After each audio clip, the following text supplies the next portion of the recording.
안녕하세요. 산재전문 박중영 변호사입니다. 2022년 12월 22일 수요일에 올라온 산재뉴스 한번 살펴보도록 하겠습니다. 산업재해로 인정받은 자살의 원인 중 과로로 인한 건이 가장 많았다고 합니다. 이와 관련해서 안전신문 기사 한번 살펴보도록 하겠습니다. 직장갑질 119와 용해인 의원실이 2019년부터 2021년까지 근로복지공단에서 자살을 산재로 인정한 161건을 입수해 전수 분석한 결과 과로가 58건으로 36%, 징계 인사처분이 52건으로 32.3%, 직장 내 괴롭힘이 48건 29.8% 순인 것으로 나타났습니다. 근속 연수별로 1년 미만이 18%, 5년 이하가 50%였습니다. 통상 업무상 재해가 어깨를 막론하고 근속 연수가 적을수록 많은데 자살 산재의 경우에도 유사한 경향을 보이는 것으로 확인됐습니다. 이 같은 통계는 유족급여 신청 후 공단 질병판정위원회로부터 심사를 받고 산재로 인정받은 자살자의 숫자인데 실제로 자살 산재 중 약 60%가 가려져 있다는 게 노동계의 시각입니다. 과로가 자살에 전적으로 영향을 끼친다는 것이라 보기엔 무리가 있지만 산재 인정을 받는 케이스를 보면 과로와 업무 압박이 극심한 스트레스를 부르고 이것이 자살로 이어진다는 것입니다.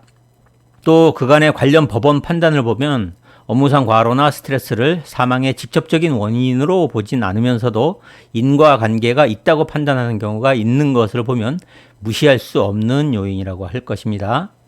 알려져 있듯이 지난해 우리나라의 연평균 노동시간은 OECD 국가 중 멕시코 2128시간과 코스타리카 2073시간에 이어 3위에 해당됩니다.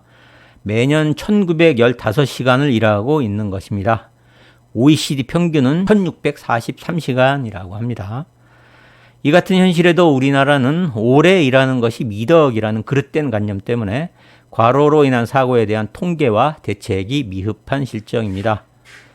이웃나라 일본은 과로사와 과로 자살을 모두 통합해서 대책을 세우고 있습니다.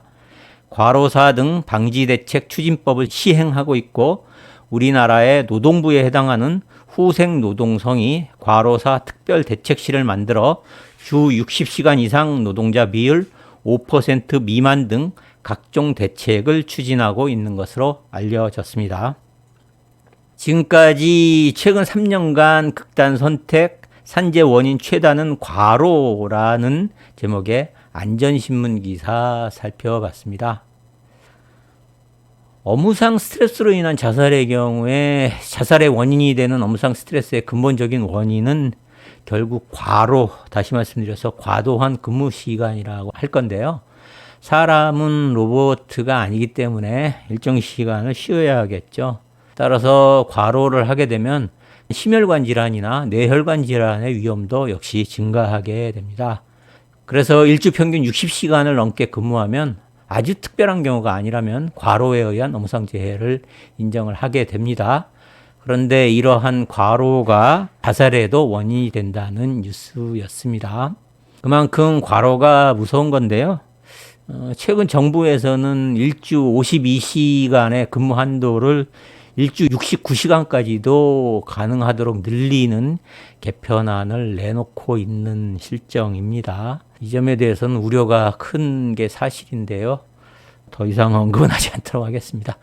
이상 오늘의 산재 뉴스 시간 마치도록 하겠습니다. 감사합니다.